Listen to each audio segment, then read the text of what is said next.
అతడు movie time నుంచి చాలా తక్కువ వితిన్ 2 ఇయర్స్ లో హీరోయిన్ గా ఎలాగా అంటే 2-3 మూవీస్ చేస్తాను అప్పటికి అంతే. అతడు, దాని తర్వాత చుక్కల చంద్రుడు, ఒక ఊర్లో, ఇవి సీక్వెన్స్ గా అన్ని చైల్డ్ ఆర్టిస్ట్ ఇవన్నీ సిస్టర్ రోల్స్.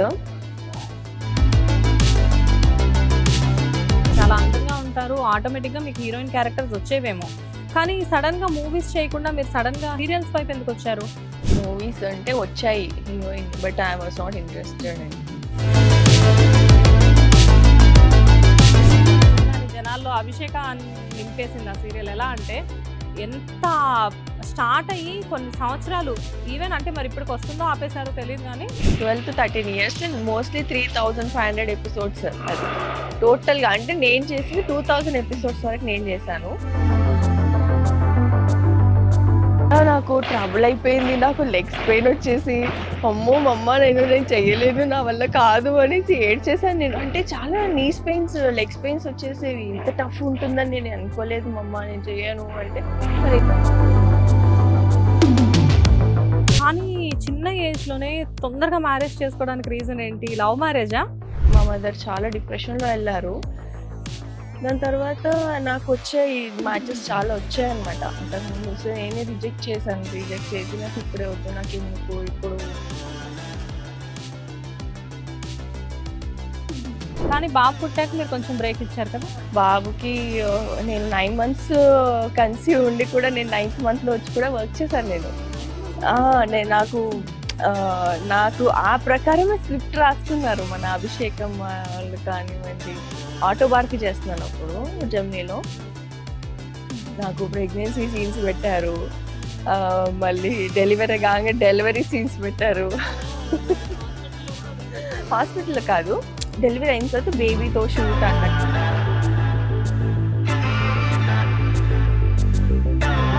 కంటిన్యూగా చేసేదాన్ని. నేను హాస్పిటల్లో బెడ్లో పడుకున్నప్పుడు కూడా నాకు ఆఫర్స్ వచ్చేవి.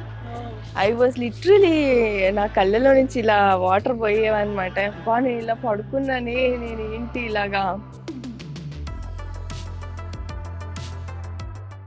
నమస్తే, వెల్కమ్ టు హిట్ టీవీ. నేను శ్వేత. ఈరోజు మనము మా అత్త బంగారం సీరియల్ సెట్లో ఉన్నాము. అందులో మెయిన్ ఆర్టిస్ట్ ఎవరు? మౌనిక గారు. యాక్చువల్గా మౌనిక గారు అతడు సినిమాలో ఒక లంగా జాకెట్ వేసుకొని చిన్న పిల్లలాగా 2 జడలు వేసుకొని ఉన్న ఈ అమ్మాయి సడన్గా one fine day Radha Madhu అంటూ ఒక సీరియల్లో ప్రత్యక్షం అయ్యి చాలామంది హార్ట్స్ని బ్రేక్ చేసేసారు ఈవిడ ఆ సీరియల్లో. ఎందుకంటే అంత క్యూట్గా స్వీట్గా ఆ స్మైల్, ఆ యాక్టింగ్, ఆ వాయిస్, అబ్బాబ్బా ఎంత బాగుండేదో. ఆ సీరియల్తో పాటు ఎన్నో సీరియల్స్లో మనల్ని అలరించి ఫైనల్గా ఇప్పుడేమో మదర్ క్యారెక్టర్ చేస్తున్నారు. ఎందుకు ఇంత వేరియేషన్ అనేది ఆవిడ మాటల్లోనే అడిగి తెలుసుకుందాం. హాయ్ మౌనిక గారు. హలో అండి, ఎలా ఉన్నారు? I'm very good, how are you? Yeah అండి, ఐఎమ్ వెరీ ఫైన్. చాలా ఇష్టం నాకు మీరంటే. అంటే ఏదో కెమెరా ఉందని చెప్పడం కాదు, కెమెరా లేనప్పుడు కూడా చెప్పాను నేను. Thank you. అవునండి, ఎస్పెషల్లీ రాధా మధు నా ఫేవరెట్ సీరియల్. అది మీకోసమే చూసేదాన్ని ఆ సీరియల్ నేను. Thank you, really thank you so much అండి, థ్యాంక్ యూ సో మచ్. ఒక అమ్మాయి చాలా చిన్న అంటే చాలా చిన్నగా కనబడే ఒక అమ్మాయి చీరలు కట్టుకొని ముద్దుగా, ఆ వాయిస్ కూడా అవును చాలా అందంగా. మీరే డబ్బింగ్? నాది కాదు, మీరు వాజ్పేయి గారు, మన TV9 న్యూస్ రీడర్. ఓకే, కానీ ఈ వాయిస్ ఎంత అందంగా ఉండేది. మ్యాచ్ అయిపోయింది, మ్యాచ్ అయిపోయింది మీ ఫేస్ కి, మీ ఎక్స్ప్రెషన్స్ కి, ఆవిడ వాయిస్ కి. చాలా అది సగం నేను రోల్కి న్యాయం చేస్తే సగం నాకు వాయిసే చేసింది, వాయిస్ ప్లస్ అయిపోయింది. కానీ అతడు సినిమాలో చాలా అంటే ఒక చిన్న అమ్మాయి మీరు. అతడు మూవీ. అవును అవును, అతడు మూవీ టైం నుంచి చాలా తక్కువ వితిన్ 2 ఇయర్స్ లో హీరోయిన్ గా ఎలాగా? అవును. I don't know, it's God's grace అనుకోవాలి అంతే. అంటే 2-3 మూవీస్ చేస్తాను అప్పటికి అంతే. అతడు, దాని తర్వాత చుక్కల చంద్రుడు, ఒక ఊర్లో, ఇవి సీక్వెన్స్ గా అన్ని చైల్డ్ ఆర్టిస్ట్ ఇవన్నీ sister roles. But one fine day నాకు కాల్ వచ్చింది ఇలా సీరియల్ అనేసి. సో అంతే, మ్యాజిక్ హ్యాపెండ్ వన్ డే. చాలా మంది సర్ప్రైజ్ అయ్యారు, ఈ అమ్మాయి చైల్డ్ ఆర్టిస్ట్ కదా, సడన్ గా హీరోయిన్ ఏంటి అని. కొంతమంది ఇప్పుడంటే గూగుల్స్ లో వీటిల్లో అందరి చేతుల్లో స్మార్ట్ ఫోన్స్ ఉన్నాయి, కానీ అప్పుడు ఏంటంటే ఒకళ్ళు ఇంటి ముందు కూర్చొని ఆడవాళ్ళు అందరూ సరదాగా సాయంత్రం పూట మన అమ్మ వాళ్ళు ఎలా కూర్చునేవాళ్ళు అలా కూర్చొని అడగడం అనమాట. ఆ పిల్ల అతడు సినిమాలో ఉంటది, ఆ పిల్లేనా ఇప్పుడు రాధా మధులో హీరోయిన్ గా చేస్తుంది అని చెప్పేసి. కానీ రాధా మధు అనే సీరియల్లో ఇద్దరు హీరోయిన్స్ ఉన్నారు అప్పటికి, గీతా గారు, మీరు. కాకపోతే మెయిన్ లీడ్ రోల్ మీదే. కానీ హీరో కోసం కంటే కూడా హీరోయిన్ కోసం చూసేవాళ్ళు ఆ సీరియల్, తెలుసా మీకు? ఏముంది తెలీదా? చెప్పారు, చాలా మంది చెప్పారు. యా మీరు మధు కదా? అవును మధు మీరు మధు కోసం చూసేవాళ్ళు చాలా మంది ఉన్నారు ఆ సీరియల్. యా రాధా మధు అనగానే రాధా ఈవిడ అనుకునేరు, ఈవిడ కాదు, ఈవిడ పేరు మధు. అంటే రాధా కృష్ణ మధులిక అన్నమాట. చాలా మంది కన్ఫ్యూజ్ అయిపోయేవాళ్ళు, మధు ఏంటి రాధా ఏంటి రివర్స్ లో ఉన్నాయి. ఫుల్ నేమ్ చూస్తే ఇంకా మనకి తెలిసిపోతుంది, ఫుల్ నేమ్ తెలియక. ఆ మ్యూజిక్ నాకు ఇప్పటికీ గుర్తు, ఆ రాధా మధు అని పడగానే అసలు ఆ వండర్ఫుల్ మ్యూజిక్, అది ఇప్పటికీ బ్రెయిన్ లో ఆ సీరియల్ తలుచుకుంటే వస్తుంది. వైబ్స్ అలా వచ్చేస్తుంటాయి నాకు, ఆ ట్రాక్ ఇంకా అలా వెళ్తూనే ఉంటుంది మైండ్ లో. ఎన్ని ఇయర్స్ వచ్చింది ఆ సీరియల్? నియర్లీ అది 3 years వచ్చింది.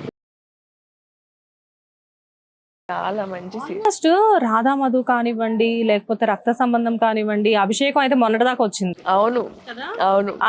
ఇవన్నీ మీరు చేసిన ప్రాజెక్ట్స్, అండ్ తర్వాత మళ్ళీ సెకండ్ ఇన్నింగ్స్ అన్నట్లు, అంటే కిడ్ డెలివరీ అయిన తర్వాత మళ్ళీ ఆ, జానకి సీత, రామ సీతక్కడ, సో ఇవన్నీ స్టార్ట్ చేశారు కదా మీరు. మంచి మంచి హిట్ సీరియల్స్, చాలా మంచి సీరియల్. ప్రాజెక్ట్స్ చూస్ చేసుకొని మీరు చేసేవాళ్ళ? మీరు చేసిన ప్రాజెక్ట్స్ అన్ని హిట్ అయ్యేవా? అది నాకు తెలీదు, బట్ నేను చేసిన అల్లా టచ్ వుడ్ హిట్సే. హిట్ సీరియల్స్ అంటే మేబీ ఆ టాక్ ఉన్న ఇండస్ట్రీలో మౌనికాని పెట్టుకుంటే డెఫినెట్ గా సీరియల్ హిట్ అవుతుంది అని చెప్పేసి. ఏమో మా ఇండస్ట్రీ వాళ్ళకి తెలియాలి, మా ప్రొడ్యూసర్ సార్స్ కి, మాకు డైరెక్టర్ సార్స్ కి వాళ్ళకి తెలియాలి. ఓకే. నేను చెప్పడం కరెక్ట్ కాదు. రాధా మధు వెంటనే అభిషేకమా? రాధా మధు వెంటనే అంతే కదా, ఇమీడియట్లీ. సో రాధా మధు వల్ల అనుకుంటా అభిషేకం సీరియల్లో కూడా మీరంటే ఎక్కువ క్రేజ్ ఉండేది అప్పుడు. చాలా క్రేజ్. అంటే యాక్చువల్లీ అభిషేకంలో రేఖ క్యారెక్టర్ కి చాలా డిమాండ్ అండి. అంటే రాధా మధులో మధులిక ఒక క్యారెక్టర్, ఒక మంచి ఇదున్న క్యారెక్టర్. రేఖ కూడా అసలు ఎలా అంటే తను ఒక సైడ్ లవ్, ఒక సైడ్ కోపం, ఒక సైడ్ పొసెసివ్నెస్ అనుకోవాలి. పొసెసివ్నెస్. అంటే నేను చేసిన ప్రతి క్యారెక్టర్ కి ఒక స్పెషల్ నేమ్ వచ్చేది అనమాట. టచ్ వుడ్ అలా ఉండేది. అంటే మీరు చూస్ చేసుకునేవారా, మీకు అలానే వచ్చేవా? చూస్ చేసుకున్న దాన్ని ప్లస్ నాకు వచ్చేవాడిని, అట్లా డామినేటింగ్ వచ్చేవా? ఎందుకంటే రాధా మధులోనేమో చాలా సాఫ్ట్ క్యారెక్టర్ మీరు. ఎట్ ది సేమ్ టైం అభిషేకంలోకి వచ్చేసరికి ఏంటంటే ఒక టీచర్ వాళ్ళ డాటర్ మీరు, అలా డాటర్ ఫోర్స్బుల్ మ్యారేజ్ లాగా అవుతుంది. ఫోర్స్బుల్ ఏం కాదు, అది లవ్ చేసి మ్యారేజ్ చేసుకుంటుంది. లవ్ ఇంకొకళ్ళని చేస్తే మ్యారేజ్ మీతో అవుతుంది కదా. మీరు లవ్ చేస్తారు, హీరో లవ్ చేయరు. నేను లవ్ చేస్తాను, నేను ఫోర్స్బుల్ గా మ్యారేజ్ చేసుకుంటాను తన్ని. యా, తను వేరే అమ్మాయిని. మేము ఆడియన్స్ అండి, మాకు బాగా గుర్తుంటాయి ఇలాంటివన్నీ. నేనే కన్ఫ్యూజ్ అయ్యా. అనిల్ గారు మీరు, లేదు రవికిరణ్ గారు మీరు. యాక్చువల్ గా ఏంటంటే ఆ సీరియల్ అభిషేకం నిజంగానే జనాల్లో అభిషేకాన్ని నింపేసింది ఆ సీరియల్. ఎలా అంటే ఎంత స్టార్ట్ అయ్యి కొన్ని సంవత్సరాలు, ఈవెన్ అంటే మరి ఇప్పటికి వస్తుందో ఆపేశారో తెలియదు కానీ, లేదు nearly I think 12 to 13 years వచ్చినాయి. 12 to 13 years, మోస్ట్లీ 3500 ఎపిసోడ్స్. అది టోటల్ గా. అంటే నేను చేసింది 2000 ఎపిసోడ్స్ వరకు నేను చేశాను. మిగతాది అక్కడ నుంచి కొత్త జనరేషన్ వాళ్ళు, జనరేషన్ చేంజ్ అయ్యి నేను 2 generations చేశాను. ఫస్ట్ జనరేషన్ తర్వాత మళ్ళీ నాకు డాటర్ పుడుతుంది కదా, తను కూడా నన్నే పెట్టారు. 2000 ఎపిసోడ్స్ వరకు నేను చేశాను. 2000 ఎపిసోడ్స్ చేశారా? ఓకే. దాని తర్వాత ఇంకా థర్డ్ అనుకున్నారు, బట్ స్టిల్ వద్దు, బాగుండదు అన్నట్టు చేంజ్ చేసుకుని. వన్స్ ఇప్పుడు ఆ సీరియల్ అయిపోయిన తర్వాత పొసెసివ్నెస్ క్యారెక్టర్ అది, అండ్ తర్వాత వెంటనే రక్త సంబంధంలో కూడా అంతే డిఫరెంట్. అసలు అది బ్లైండ్, దాంట్లో చాలా అసలు ఎంత మంచి రోల్ అంటే ఇవన్నీ డిఫరెంట్ ఒక్కొక్క దానికి ఒక్కొక్క స్పెషాలిటీ. అందులో కూడా యమున గారు, మురళీమోహన్ గారు, అసలు అంత పెద్ద మురళీమోహన్ గారు డాటర్ మీరు. అందులో అంత లెజెండ్, అంత పెద్ద యాక్టర్ తోటి మీరు వర్క్ చేయడం మీకు ఎలా అనిపించింది? ఫస్ట్ ఆఫ్ ఆల్ చెప్పాలంటే అంత నాలెడ్జ్ లేదండి నాకు అప్పుడు. మురళీమోహన్ సార్ అంటే చాలా పెద్ద అయినా, చాలా అలాంటివి ఏం తెలియదు అనమాట. అప్పటికి కూడా నేను కొంచెం చైల్డిష్ నేచర్ లోనే ఉన్నాను. అండ్ 20 years ఉంటాయి. 20 కూడా లేదు అప్పటికి. లేదు, అప్పటికి 18 ఐ థింక్, 18-19. సో అప్పటికి చైల్డిష్ నేచర్ లో ఉన్నాను. సార్ సీనియర్స్ యమున గారు కానీ, నీరజ గారు కానీ, నాకు ఇంకా 2 sisters ఉన్నారు. నాకన్నా పెద్ద ఇంకా 4 sisters ఉంటారు అనమాట టోటల్. నేను లాస్ట్ ఉంటాను, మురళీమోహన్ గారు. సో మురళీమోహన్ గారు కూడా చాలా లైక్ చేసేవాళ్ళు అనమాట. మేము చేసింది ఒక 5 to 6 days అంతే మురళీమోహన్ గారి కాంబినేషన్. బట్ ఆ 5 to 6 days లో కూడా చాలా he was like very good, very sweet person అన్నమాట. అంటే మీకు అసలు అంత నాలెడ్జ్ లేదు అంటున్నారు. కానీ మీతో పాటు వర్క్ చేసిన వాళ్ళందరూ ఎక్స్‌పీరియన్స్‌డ్ యాక్టర్స్ గదా! చాలా చాలా ఎక్స్‌పీరియన్స్. చాలా పెద్ద పెద్ద వాళ్ళతో చేశారు. పెద్ద వాళ్ళతో మీరు స్క్రీన్ షేర్ చేస్తున్నారు. ఫ్రమ్ ది బిగినింగ్ మీరంతే. మహేష్ బాబు గారు, త్రిషతోనే మీరు షేర్ చేస్తున్నారు స్క్రీన్ అంటే. అండ్ ప్రతిదీ మీరు వర్క్ చేసిన ప్రతి ఆర్టిస్ట్ కూడా మీకంటే సీనియర్ ఆర్టిస్ట్‌లతోటే మీరు వర్క్ చేశారు. అండ్ వీళ్ళతో చేసినప్పుడు ఎప్పుడైనా టఫ్ ఫైట్ లాగా ఎప్పుడైనా అనిపించిందా? టఫ్ ఫైట్ అంటే ఫస్ట్ అనుకుంటాను అనమాట, అంత సీనియర్స్ కదా, అంటే ఎవరైనా ఇట్లా మనకి ఆఫర్ ఇచ్చినప్పుడు వీళ్ళ కాంబినేషన్ ఉంటుంది అన్నప్పుడు అనుకుంటాను ఇంత సీనియర్స్ తో ఉంటుంది, హౌ వీ కెన్ హ్యాండిల్ అనేసి. బట్ తర్వాత ఏమవుతుందంటే వాళ్ళు మనతో ఫ్రెండ్లీగా మూవ్ అయిపోతారు. అంటే మనం ముందు వెళ్ళేటప్పుడు ఫీల్ అవుతాము, టెన్షన్ అవుతాము. బట్ ఆ ఎన్వైరన్మెంట్ ని చాలా ఈజ్ చేసేస్తారు అనమాట. మన సీనియర్స్ అని కాదు, ఏం కాదు, వాళ్ళు కూడా మనతో కలిసిపోవడం, ఫ్రెండ్లీగా ఉండడం, అది మనకి ఈజ్ అయిపోతుంది. మనం కూడా ఇన్వాల్వ్ అయిపోయి ఫ్రెండ్లీ నేచర్ క్రియేట్ అయిపోతుంది. మనం కూడా చేస్తాం యాక్టివ్ గా. ఓకే. ఎప్పుడు అలాగేం అనిపించలేదు. యాక్టింగ్ నేర్చుకున్నారా మీరు? లేదండి, నో. నో. యాక్టింగ్ నేర్చుకోకుండానే అంత చిన్న ఏజ్ నుంచి యాక్టింగ్ చేసేసేవాళ్ళా? అంటే ఒకటి అంటారు కదా, పర్సనల్ ఇంట్రెస్ట్ అది. మనకి ఇంట్రెస్ట్ ఉన్నప్పుడు ఏంటంటే అది వచ్చేస్తుంది అనమాట. జనరల్ గా ఎలా ఉన్నా కూడా వీ కెన్ హ్యాండిల్ అన్నట్టు. ఇంట్రెస్ట్ లేదనుకోండి, ఎంత మంచిదైనా we can't, we don't do. Yeah, నాకు చిన్నప్పటి నుంచి కూడా యాక్టింగ్ అని ఎప్పుడు అనుకోలేదు. యాక్టింగ్ ఫీల్డ్ లోకి వస్తానని ఎప్పుడు అనుకోలేదు. కానీ డాన్స్ ఇంట్రెస్ట్ ఉండేది. ఓహ్! డాన్స్ చాలా ఇష్టం ఉండేది అనమాట. క్లాసికలా? వెస్టర్నా? వెస్టర్న్, క్లాసికల్ రెండు. క్లాసికల్ నేర్చుకున్నారా పోనీ? క్లాసికల్ కి వెళ్ళాను, ఒక 1 week వెళ్ళాను. ఓహ్! దాని తర్వాత భయం వేసింది దాన్ని అనమాట నాకు. నేర్చుకోవడం అనరు కదండి. 1 week నేర్చుకోలేదు, నిజంగా చెప్పాలంటే నేర్చుకోలేదు. మీరు ఎలా ఇష్టం కొద్దీ చెప్పారంటే అప్పట్లో క్లాసికల్ ఒక 3-4 ఇయర్స్ నేర్చుకున్నాను, తర్వాత బ్రేక్ వచ్చింది అన్నట్లు మొదలు పెట్టారు లేదు మీరు. లేదు లేదు, జస్ట్ ఒక 1 week వెళ్ళాను. అంటే చాలా డిస్టెన్స్ ఉండేదన్నమాట నాకు. మేము ఉండేదాన్ని అప్పట్లో మనకి ఇంత టెక్నాలజీ లేదు కదండి. అంటే అప్పట్లో అంటే కూడా ఒక నేను టీనేజ్ నడిచిన అయ్యిందిలేండి, చాలా ఇయర్స్ అయ్యింది. నేను అప్పుడు buses లో ట్రావెల్ చేయడం ఇవన్నీ చాలా రిస్క్ అయిపోయి, ఇంకా క్లాసికల్ అంటే తెలుసు కదా, హాఫ్ సిట్టింగ్స్ ఉంటాయి. ఇంకా చాలా నాకు ట్రబుల్ అయిపోయింది. నాకు లెగ్స్ పెయిన్ వచ్చేసి, అమ్మో మమ్మ నేను చెయ్యలేను, నా వల్ల కాదు అనేసి ఏడ్చేసాను నేను. అంటే చాలా నీస్ పెయిన్స్, లెగ్స్ పెయిన్స్ వచ్చేసేవి. ఇంత టఫ్ ఉంటుందని నేను అనుకోలేదు మమ్మ, నేను చెయ్యను అంటే, మరి ఇంత దూరం ఎందుకు తీసుకొచ్చావు నువ్వు? చాలా డిస్టెన్స్ అన్నమాట. వెతికి వెతికి పట్టుకొని జాయిన్ చేశారు మా మదర్ తీసుకెళ్ళి. అప్పుడు నేను చెయ్యను అని అంటే, సరే పోనీలే ఇంకా వదిలే అనేసి అన్నారు. ఒక 1 week వెళ్ళాను అంతే. ఎక్కడ అసలు మీ ప్రాపర్ ఎక్కడ మౌనిక గారు? హైదరాబాదే. కదా? ఓకే. ఎక్కడ ఉంటారు హైదరాబాద్‌లో? మీ ఏరియాకి ఎవరు రారులే, పర్లేదు చెప్పండి. మణికొండ. మణికొండ. ఇంత పెద్ద మణికొండలో మిమ్మల్ని ఎవరైనా ఎక్కడైనా పట్టుకోగలరా చెప్పండి? మణికొండలో టోటల్ అందరం అక్కడే ఉంటాం. మా ఆర్టిస్టులు అందరం అక్కడే ఉంటాం. సో, మణికొండ, నార్సింగ్ 2 పక్కపక్కనే. సో, మీరు ఏరియా పేరు చెప్పడానికి ఇంత ఆలోచిస్తున్నారు. అదెందుకు అడిగానంటే, మీరు మణికొండలో ఉంటూ ఎక్కడికి వెళ్లి నేర్చుకున్నారు అని అడగడానికి మేము నా నెక్స్ట్ మణికొండ ఇప్పుడు కదా మేము అప్పుడు అంటే మేము బేగంపేటలో ఉండేవాళ్ళం. ఆ, మా మదర్ వాళ్ళ ప్రాపర్ అన్నమాట. హైదరాబాదే మొత్తం మాది. Begumpet, we should go like Uppal వెళ్ళేదాన్ని. క్లాసికల్ డాన్స్ నేర్చుకోవడానికి మీకు ఇటు అమీర్పేట్ ఇవన్నీ తెలీదు కదండి, నేను అసలు ఏం తెలీదు. ఎవరో తెలిసిన వాళ్ళు ఇలాగే ఉంటే ఇక్కడ ఉన్నారు అని అంటే వెళ్ళింది అనమాట. ఓకే. బేగంపేట టు ఉప్పల్ అంటే డైలీ ఒక 1 అవర్ అక్కడ నుంచి. అసలు డిపెండ్స్ ఆన్ ట్రాఫిక్. అప్పుడు ఇంకా మెట్రోలు అవి లేవు కాబట్టి ఇంకొంచెం ఎక్కువ సేపే పట్టేది. బస్సెస్ ఎక్కువ ఉండేవి కదా అప్పుడు మనకి. అప్పుడు వెంటనే బస్సెస్ ఉండేవి కాబట్టి ఎంతైనా చాలా స్ట్రెయిన్, అది చాలా స్ట్రెయిన్. అండ్ బేగంపేటలో మీరు ఉండేవారు. బట్ ఆ టైంలోనే మీరు షూట్స్‌కి వాటికి బిజీగా రావడం అదంతా జరుగుతూ ఉండేది. వెహికల్స్ వస్తూ ఉండేవేమో మీకప్పుడు. అప్పుడు అంటే మూవీస్ కదా, మూవీస్ కి సెండ్ చేసి ఉండేవాళ్ళు. ఓకే. అప్పుడు పికప్ అండ్ డ్రాప్ వాళ్ళే చేసేవాళ్ళు. కానీ మీరు మూవీస్ చేస్తున్నప్పుడు ఆల్రెడీ 3-4 మూవీస్ ముందే చేసున్నారు కదా! మరి మూవీస్ చేసేటప్పుడు జనరల్‌గా మూవీస్ అనేసరికి ఆర్టిస్టులు అందరూ కూడా అందులోనే ఫ్రెండ్ క్యారెక్టర్స్, హీరోయిన్ క్యారెక్టర్స్ అట్లా ట్రై చేస్తూ ఉంటారు. మీరు చాలా అందంగా ఉంటారు. ఆటోమేటిక్‌గా మీకు హీరోయిన్ క్యారెక్టర్స్ వచ్చేవేమో.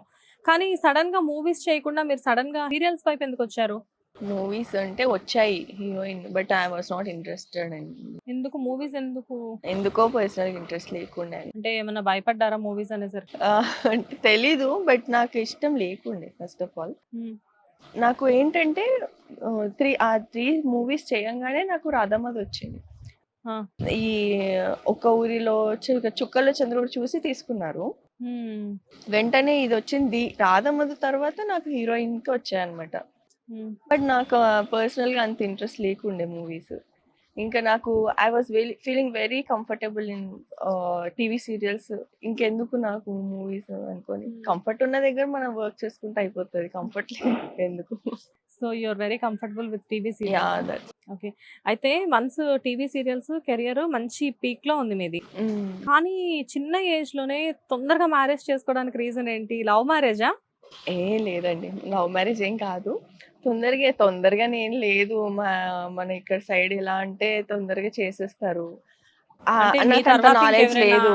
మ్యారేజ్‌కి లేదు, లేదు. నా తర్వాత ఎవ్వరు లేరు. యాక్చువల్లీ నాకు నా ఎల్డర్ సిస్టర్ ఉండేవాళ్ళు. బట్ షీ వాస్ ఎక్స్‌పైర్డ్ అనమాట. తనకి కూడా ఎర్లీగానే మ్యారేజ్ అయింది. జస్ట్ 1 ఇయర్‌లో she was also expired. And తర్వాత ఏంటంటే my mom got very depressed అనమాట. చాలా డిప్రెషన్‌లో ఎళ్లారు. అండ్ 3 ఇయర్స్ అంటే ఏదైనా హెల్త్ ఇష్యూనా మీ సిస్టర్? హెల్త్ ఇష్యూ అంటే స్ట్రోక్ వచ్చిందండి తనకి. ఓహ్! చిన్న చిన్న ఏజ్‌లోనే తనకి. I don't know why. We don't know. But stroke అంతే. స్ట్రోక్ అనేది చెప్పారు. హ్మ్.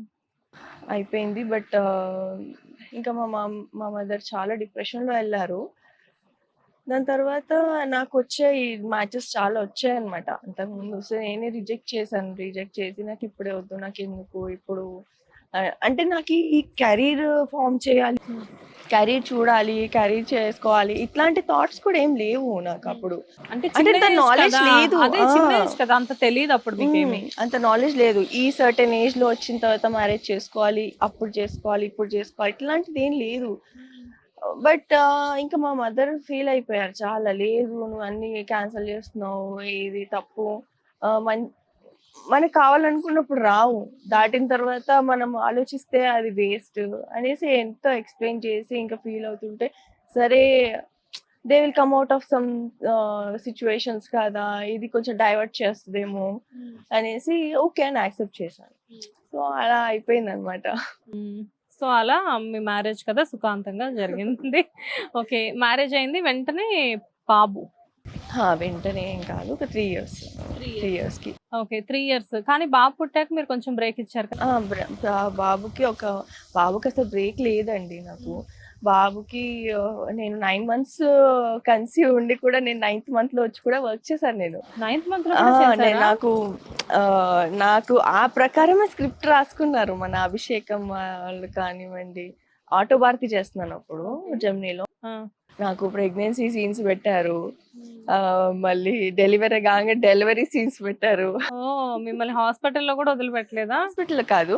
డెలివరీ అయిన తర్వాత బేబీతో షూట్ అట్లాంటివి. మా బేబీని యూజ్ చేయలేదు. వాళ్ళు వేరే separate baby. Okay. Okay. But నాకు నిజంగా దేవుడు ఆహ్, బ్లెస్సింగ్స్ అనుకోవాలో ఏమో, టచ్ వుడ్ చెప్పొద్దు. అలా నేను నిజంగా ఫీల్ అయ్యానండి. చాలా హ్యాపీగా అనిపించింది. నాకు కన్సీవ్ ఉన్నప్పటి సీన్స్ గూడా నాకు రాసుకొని నాతోనే అలా చేయించుకోవడం.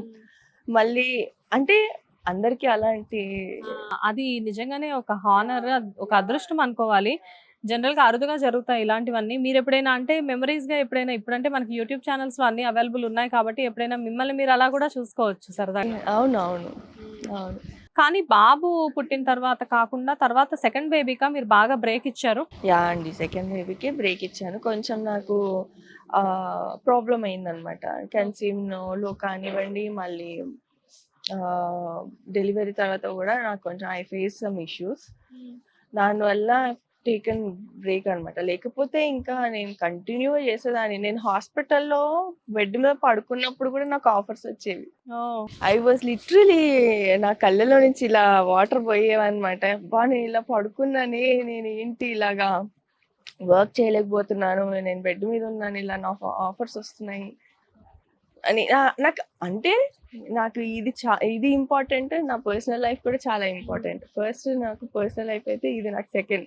దీస్ ఆర్ మై లైఫ్ అంతే. ఐ కాంట్ ఇది అన్నమాట. ఫస్ట్ బేబీ పుట్టిన తర్వాత వెంటనే రామ సీతెక్కడకి మంచి సీరియల్ అది. అందులో కూడా అది కూడా మీది మంచి క్యారెక్టర్. మంచి అంటే ఒక రకంగా చెప్పాలంటే బాగా డబ్బున్న అమ్మాయి, కొంచెం గర్వంగా ఉండే అమ్మాయి, హీరోని లవ్ చేసి వెంటబడే అమ్మాయి అన్నమాట. సో మంచి క్యారెక్టర్ అందులో మీది. బట్ మీలాంటి సాఫ్ట్ నేచర్ ఉండే అమ్మాయి అలాంటి క్యారెక్టర్ చేయడం కొంచెం కష్టం కదా. అంటే ఇప్పుడు క్యారెక్టర్స్ అనుకుంటారు ఇలా సాఫ్ట్‌గా ఉంది, చెయ్యదు అనేసి అనుకుంటుంటారు. కానీ వెన్ యూ ఎప్పుడైతే మీరు ఆపర్చునిటీ ఇస్తారో మనకి తెలుస్తుంది. ఎవరు ఏం చేయగలుగుతారు అనేసి. I can do dominating roles కానీ ఏదైనా కానీ ఐ కెన్ డూ. అంటే నేను ఇప్పటివరకు చేసినవి అన్నీ కూడా డిఫరెంట్ కైండ్ ఆఫ్ రోల్స్ అండి. రామ, సీత చాలా డిఫరెంట్. చాలా పొగరుగా ఉంటుంది అమ్మాయి. చాలా డామినేటింగ్‌గా ఉంటుంది. మళ్ళీ రేఖ గూడా ఒక డామినేటింగ్, అన్నీ డిఫరెంట్ రోల్స్ అన్నమాట. సాఫ్ట్‌గా చూసేసరికి సాఫ్ట్‌గా ఉంటది. చేయగలుగుతదా లేదా అనేసి అనుకుంటా. అంటే నేను చేసినయన్నీ అలాంటి క్యారెక్టర్స్ కాబట్టి వాళ్ళొక ఇదిలాగా అనుకుంటారు అంతే. మేమేదో మీరు సాఫ్ట్ క్యారెక్టర్స్ మాత్రమే చేయగలరు అని అనుకుంటాము. కానీ నేను సాఫ్ట్ మాత్రం కాదు, నేను ఎనీ క్యారెక్టర్ చేయగలను అని మీరు చెప్తారు. ఆర్టిస్ట్ అన్నాక ఎవరైనా ఏదైనా నేను మాత్రమే కాదండి. ఏ ఆర్టిస్ట్ అయినా ఏదైనా చేయగలుగుతారు. ఎందుకంటే they are born with acting కాబట్టి. రామ సీతెక్కడ చేసిన తర్వాత మళ్ళీ వెంటనే కొద్ది రోజుల గ్యాప్‌తోనే మళ్ళీ సెకండ్ కన్సీవ్ అయ్యారు మీరు. ఆ! కొద్ది రోజులు కాదు, గ్యాప్ వచ్చింది ఒక 7 ఇయర్స్. ఓకే. 7 ఇయర్స్ గ్యాప్ వచ్చింది. ఆ 7 ఇయర్స్ కూడా బిజీగా ఉన్నారా? ఆ! చాలా బిజీ. చాలా అంటే కాదు. ఓకే. మినిమమ్ ఒకటి, 2 చేసుకుంటూ. ఎందుకంటే కొంచెం టైం ఇవ్వాలి కదా బాబుకి అన్నట్టు అలా చూస్ చేసుకొని చేశాను. ఓకే. ఇంకోటేంటంటే ఆహ్, ఇది ఆటో భారతి చేస్తున్నప్పుడు నాకు డెలివరీ అయింది కదా! డెలివరీ అయిన తర్వాత జస్ట్ వితిన్ 1 మంతే మళ్ళీ వాళ్ళకి ఎపిసోడ్స్ లేవు. బ్యాంకింగ్ చేసుకున్నారు. బ్యాంకింగ్ చేసుకొని పెట్టుకున్నారు. ఎపిసోడ్స్ అయిపోతుంటే మళ్ళీ కాల్ చేశారు వాళ్ళు. జస్ట్ 21 డేస్ ఏమో అయింది అంతే. అయితే ఇప్పుడు నేను రాలేను సార్, కొంచెం అంటే సిజేరియన్ నాకు. సిజేరియన్. ఓకే. అయితే ఇప్పుడు రాలేను సార్ అంటే, అయ్యో లేదమ్మా మనకి ఎపిసోడ్ ప్రాబ్లమ్ ఉంది అని అంటే, ఇంకా వాళ్ళు మళ్ళీ కాల్ చేసి, సరే ఒక పని చేద్దాం, మీ ఇంటికి వచ్చి షూట్ చేసుకోవచ్చా అని అడిగారు. ఓకే సార్, మీకు ప్రాబ్లం లేదు అంటే వచ్చి చేసుకోండి అంటే, వాళ్ళు అంతా టీం ఇంటికి వచ్చారు. ఇంటికి వచ్చి సాయి కిరణ్ గారు అప్పుడు ఆ! అవును. సాయి కిరణ్ గారు కూడా మా ఇంటికి వచ్చారు. మా ఇంట్లో షూట్ చేసుకున్నారు వాళ్ళంతా. సో మీ హస్బెండ్ వాళ్ళందరూ ఎలా రియాక్ట్ అయ్యేవాళ్ళు? యాక్చువల్లీ వాళ్ళు ఏమో వాళ్ళు హ్యాపీగానే ఫీల్ అవుతారు. అంటే ఇంటికొచ్చి షూట్ చేసుకోవడం అంటే ఇంకా గ్రేటే కదండీ! అంటే అంటే ఒక ఆర్టిస్ట్ కోసం టీమ్ మొత్తం ఇంటికి రావడం అంటే అది చాలా బావుంటుంది. అంటే చుట్టుపక్కల చూసే వాళ్ళకి కూడా అవును. వాట్ ఈస్ యువర్ వాల్యూ అనేది చాలా క్లియర్‌గా అక్కడ తెలుస్తుంది. కానీ ఒక చిన్న విషయం అండి. ఇక్కడ ఆర్టిస్టులు అనేవాళ్ళు తెలుగులో మీలాంటి ఆర్టిస్టులు ఎంతోమంది ఉన్నప్పటికీ కూడా బెంగుళూరు నుంచి, కేరళ నుంచి ఆర్టిస్టులను పర్టిక్యులర్‌గా తీసుకొచ్చి ఇక్కడ యాక్ట్ చేయించడానికి రీజన్స్ ఏంటి? ఎందుకంటే తెలుగులో బోలెడు అంతమంది మంచి ఆర్టిస్టులు ఉన్నారు కదా! సో, దాని గురించి చెప్పండి. ఇంకా వాళ్ళకి న్యూ ఫేసెస్ కావాలనో లేకపోతే దేర్ విష్. మీకుండే క్రేజ్ మీకుంటది గదా! ఇప్పుడు 'మౌనిక' గారిని అప్పటికి, ఇప్పటికి 'మౌనిక' గారి కోసమే చూస్తున్నారు అంటే, ఆ క్రేజ్ ఉండబట్టే కదా! అప్పుడు జనరేషన్ నుంచి ఇప్పుడు జనరేషన్ వరకు మిమ్మల్ని చాలామంది లైక్ చేస్తున్నారు. అంటే మీరెప్పుడు జనరేషనో అని గాదు. మీరు ఇప్పుడు జనరేషనే. కానీ ఎందుకు చెప్తున్నానంటే, అప్పటికి, ఇప్పటికి ఎటువంటి డిఫరెన్స్ లేదు. అప్పుడు 'మౌనిక' ఎలా ఉన్నారో, ఇప్పుడు అలాగే ఉన్నారు. కాకపోతే ఏంటంటే, అప్పుడు హీరోయిన్‌గా చేసిన అమ్మాయి ఇప్పుడు మదర్ క్యారెక్టర్స్ చేస్తున్నారు. బట్ వై తెలుగు ఇండస్ట్రీలో ఎస్పెషల్లీ ఇన్ సీరియల్స్ బెంగుళూరు నుంచి అమ్మాయిలని ఎందుకు తీసుకొస్తున్నారు? ఇంకా వాళ్ళు వస్తున్నారు, వర్క్ చేసుకుంటున్నారు. అంతే మనం చెప్పగలిగేది. ఇప్పుడు వాళ్ళకంటే మేము బెటర్‌గా చేయగలం అని చెప్పి మీరెప్పుడు చెప్పరా? ఎందుకంటే మీకెవరికీ ప్రాంప్టింగ్ లేకపోయినా గానీ మీరు యాక్ట్ చేయగలరు. సో, దానికోసం నేను ఇన్వాల్వ్ అవ్వలేనండి. అంటే నా వరకు నేను ఎప్పుడు వస్తాను, నా పని చూసుకుంటాను, నేను వెళ్తాను. ఇలాంటి వాటిలో నేను ఇప్పుడు ఇన్వాల్వ్ అవ్వను. ఇప్పుడు ఈ సీరియల్ మీరు యాక్చువల్‌గా 'మా అత్త బంగారం' సీరియల్‌లో మీకు ఫస్ట్ మీరు అంటే ఒక అత్తగారి క్యారెక్టర్ చేస్తున్నారు కదా! మీకెలా అనిపిస్తుంది? అంటే ఒక హీరోయిన్ నుంచి డైరెక్ట్‌గా అత్తగారిలాగా రావడానికి మీకు ఏమన్నా అంటే వేరియేషన్ తెలుస్తుందా క్యారెక్టర్‌కి? వేరియేషన్ అంటే ఏం లేదండి. అంటే మనం ఏ రోల్ చేస్తున్నప్పటికి కూడా మనకి ఇచ్చే ఇంపార్టెన్స్ మనకుంటుంది. హ్మ్. అప్పుడు మనకేం అంత డిఫరెన్స్ ఏమి అనిపించదు. అండ్ ఎప్పుడు హీరోయినే చేయాలంటే కుదరదు. సో, వచ్చే కొత్త వాళ్ళకి కూడా అవకాశం ఇవ్వాలి. మనకన్నా చిన్న పిల్లలు, మన సిస్టర్స్ లాగా. సో, వాళ్ళు గూడా వస్తారు, చేస్తుంటారు.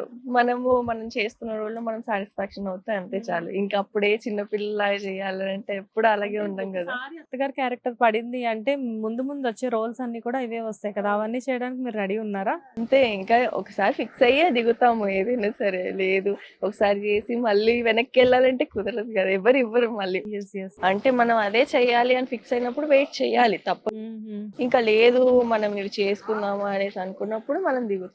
లేదు అనంటే ఇంకా వెయిట్ చేయాలి, వెయిట్ చేయాలి, వెయిట్ చేయాలి. అలాంటివి వచ్చేంత వరకు. ఓకే. అండ్ ఇండస్ట్రీలోకొచ్చిన ఇన్ని రోజుల్లో ఎప్పుడైనా కానీ మీకు ఇండస్ట్రీలో అబ్బా! ఇండస్ట్రీకి ఎందుకొచ్చాను అని చెప్పి ఎప్పుడైనా ఫీల్ అయిన రోజులున్నాయా? నాకైతే ఎప్పుడు అలా అనిపించలేదండి. ఎప్పుడు అలా లేదు. ఎప్పుడు హ్యాపీగా కేక్ వాక్ లానే జరిగింది.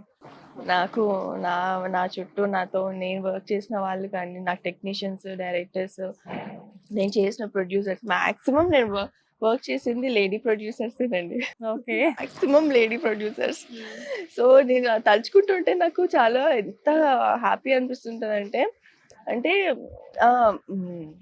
అంటే సార్ వాళ్ళు గూడా ఉన్నారు ప్రొడ్యూసర్స్. బట్ మాక్సిమం వర్క్ చేసింది లేడీ ప్రొడ్యూసర్సే. చెన్నైలో గూడా వర్క్ చేశాను. అక్కడ గూడా lady producers. So, very happy అన్నమాట. లేడీ లీడింగ్స్ అట్లా. ఓకే. అండ్ మీ ఫ్యూచర్‌లో అంటే ప్రతి మనిషికి ఒక డ్రీమ్ ప్రాజెక్ట్ అనేది ఉంటుంది. ఇలాంటిది చేయాలి అని చెప్పి. మీ డ్రీమ్ ప్రాజెక్ట్ ఏంటండి? మీ డ్రీమ్ ప్రాజెక్ట్ ఏంటి? నా డ్రీమ్ అంటే చేసేదల్లా నేను డ్రీమ్ ప్రాజెక్ట్ లాగా చేస్తానండి. నేను ఏ క్యారెక్టర్ ఏది చేస్తే అదే డ్రీమ్ ప్రాజెక్ట్‌లా ఫీల్ అవుతారు. ఏ ప్రాజెక్ట్ చేసినా డ్రీమ్ ప్రాజెక్టే నాది. అంతే. అండ్ సీరియల్స్ ఏనా మళ్ళీ మూవీస్‌లోకి ఏమన్నా వెళ్ళే ఛాన్సెస్ ఉన్నాయా మ్యామ్? వెళ్తానండి. డెఫినెట్‌లీ చేస్తాను. మూవీస్ వస్తున్నాయి. చేస్తాను. డెఫినెట్‌లీ మూవీస్ కూడా చేస్తాను. మౌనిక గారిని సీరియల్స్‌లోనే కాకుండా మేము ముందు ముందు మూవీస్‌లో కూడా యాహ్! చూడబోతున్నాం. Okay. I wish you all the best Mounika గారు. Thanks for the nice interview. చాలా మంచి ఇన్ఫర్మేషన్ ఇచ్చారు. అంటే ఆల్మోస్ట్ చాలా ఇయర్స్ నుంచి మీరు సీరియల్స్‌లో ఉన్నారు కాబట్టి మీకున్నంత మంచి పాజిటివ్ నాలెడ్జ్ ఎవరికీ ఉండదేమో అనిపిస్తూ ఉంటది నాకు సీరియల్స్‌లో. అండ్ చేసే క్యారెక్టర్స్ అన్నీ కూడా హోమ్లీ క్యారెక్టర్స్ మీరు చేస్తూ ఉంటారు. అండ్ డిఫరెంట్ క్యారెక్టర్స్ చేసిన ప్రతి క్యారెక్టర్‌కి కూడా ఒక గుర్తింపు అది దేవుడి దయ అనుకోవాలేమో. మీరు చేసిన క్యారెక్టర్స్ అలానే ఉంటాయి. వచ్చే ప్రత్యేకమైన గుర్తింపు కూడా అలానే ఉంటుంది. యాహ్! ముందు ముందు మీరు మరిన్ని ప్రాజెక్ట్స్ చేయాలి. ఇప్పుడు ఒక సీరియల్ సెట్‌కొచ్చి నేను మీ ఇంటర్వ్యూ తీసుకున్నాను. నెక్స్ట్ టైము మీ మూవీ సెట్‌కొచ్చి ఇంటర్వ్యూ తీసుకోవాలి అని చెప్పేసి నేను మా హిట్ టీవీ అండ్ తరఫు నుంచి రియల్లీ ఐ వెల్కమ్ యూ. దేవుడి దయ వల్ల రావాలి. మీరు అక్కడికి గూడా వచ్చి నా ఇంటర్వ్యూ తీసుకోవాలి. Wish you all the best Mounika గారు. Thank you. Thank you.